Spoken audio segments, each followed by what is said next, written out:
plongeons tout de suite au cœur d'un sujet qui est carrément incontournable de nos jours. Cette présentation, c'est vraiment un guide pratique, une boussole conçue spécialement pour outiller le personnel scolaire face au cadre légal de l'intelligence artificielle générative qu'on appelle souvent l'IAG. L'objectif ici, c'est de proposer une explication claire et surtout responsabilisante. L'IA, c'est un outil pédagogique incroyablement puissant, on s'entend tous là-dessus. Par contre, son intégration dans nos écoles demande de vraiment bien comprendre les balises légales. Le but n'est absolument pas d'avoir peur de la technologie, mais plutôt de l'apprivoiser en toute confiance, en ayant les bonnes connaissances juridiques en main. Voici un petit aperçu du menu pour cette session.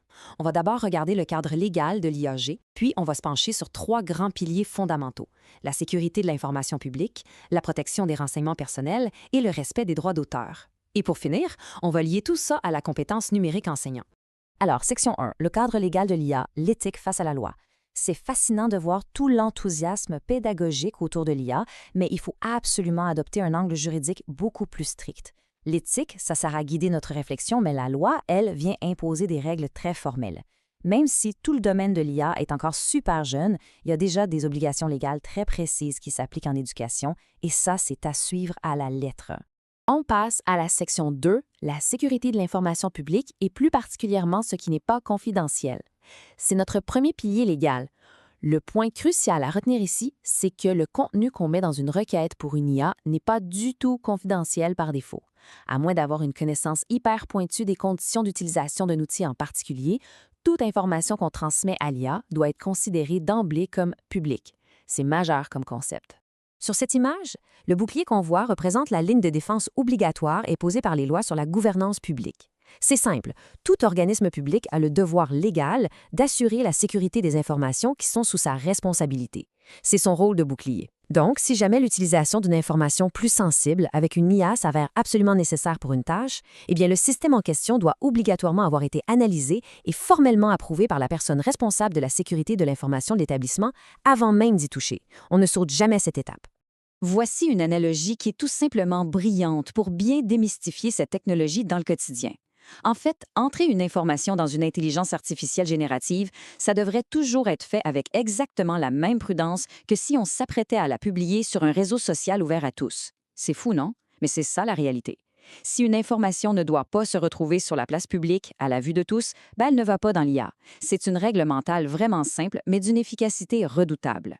Concrètement, ça veut dire qu'il y a 3 types d'informations qu'il est strictement interdit de partager avec une IA sans une approbation explicite.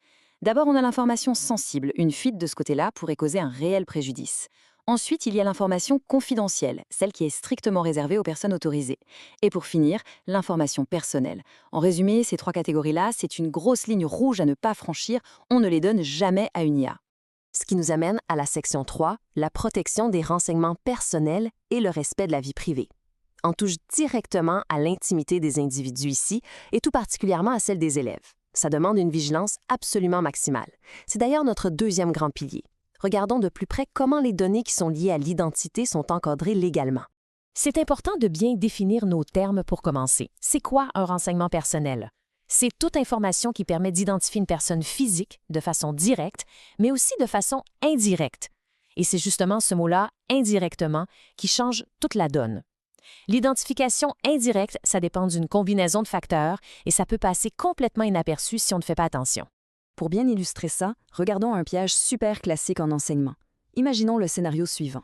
On prend un texte rédigé par un élève lors d'une évaluation et on le colle directement dans une IA pour générer des idées de rétroaction. Sur papier, ça a l'air complètement inoffensif, pas vrai? Et pourtant, le style d'écriture particulier de l'élève, les petits détails mentionnés dans le texte ou même le contexte spécifique de la classe, tout ça mis ensemble peut l'identifier indirectement. Sans même s'en rendre compte, on vient potentiellement de briser les règles de confidentialité. C'est fou à quelle vitesse ça peut arriver. Et c'est exactement pour ça que la loi québécoise sur l'accès aux documents des organismes publics et sur la protection des renseignements personnels est aussi stricte. La citation à l'écran vient rappeler une vérité incontournable. Un organisme public est légalement responsable de la protection des données qu'il détient. C'est lourd de sens. La règle d'or à retenir ici, c'est qu'au moindre doute concernant l'utilisation pédagogique, il faut aller consulter la personne responsable des renseignements personnels dans l'établissement. Vaut mieux prévenir que guérir.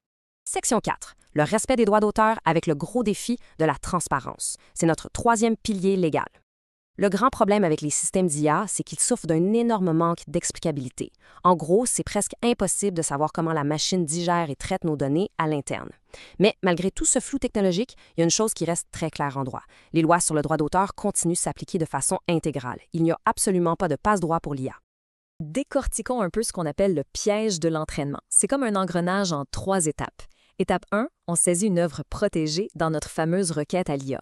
Étape 2, l'intelligence artificielle, elle, va conserver ces données-là sur ses propres serveurs pour s'entraîner et devenir plus performante.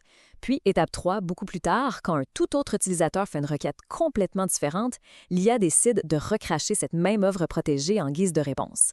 C'est ça le problème, c'est un risque massif de redistribution non autorisée du matériel d'autrui. La conclusion qui s'impose d'elle-même, c'est qu'il est absolument impératif de détenir les droits d'auteur permettant de reproduire l'œuvre avant même de la transmettre à une IAG. Il faut en être sûr, hors de tout doute. Pourquoi? Parce que, vu que la machine risque fort bien de la redistribuer à quelqu'un d'autre, la responsabilité légale de cette infraction retombe directement sur les épaules de la personne qui a fourni l'œuvre au départ. C'est une responsabilité qu'on ne veut certainement pas prendre à la légère. On arrive à la dernière section, la section 5, la compétence numérique enseignante, où le rôle de modèle prend tout son sens. Parce que après avoir passé en revue toutes ces obligations légales, qui peuvent paraître quand même assez lourdes et restrictives, il est temps de changer un peu de perspective. Ces règles-là, ce ne sont pas juste des contraintes administratives plates. Elles incarnent vraiment le professionnalisme en éducation.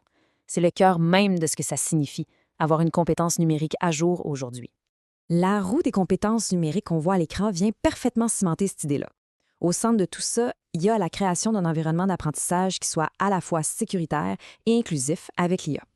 Le personnel scolaire a l'immense responsabilité de bâtir et de maintenir cet espace-là. De nos jours, on s'entend que transmettre la matière, ce n'est plus suffisant. En appliquant rigoureusement les 3 piliers qu'on vient de voir, donc la sécurité, la protection de la vie privée et les droits d'auteur, on devient un modèle. On montre l'exemple à nos élèves pour qu'ils deviennent, eux aussi, des citoyens numériques responsables. Et pour boucler la boucle, voici une réflexion toute simple mais extrêmement pratique à garder en tête. On connaît maintenant les règles du jeu. La sécurité, la vie privée, les droits d'auteur, tout ça, c'est établi. Mais quand on se retrouve face à son clavier avec un nouvel outil d'IA et qu'un doute s'installe, vers qui on se tourne au juste? La question est la suivante. La personne responsable de l'IA et de la protection des données dans l'établissement a-t-elle été clairement identifiée? Savoir à qui poser nos questions, c'est vraiment le tout premier pas pour une intégration légale, sécuritaire et réussie de l'IA dans nos écoles. Ça donne de quoi réfléchir pour la suite des choses, n'est-ce pas?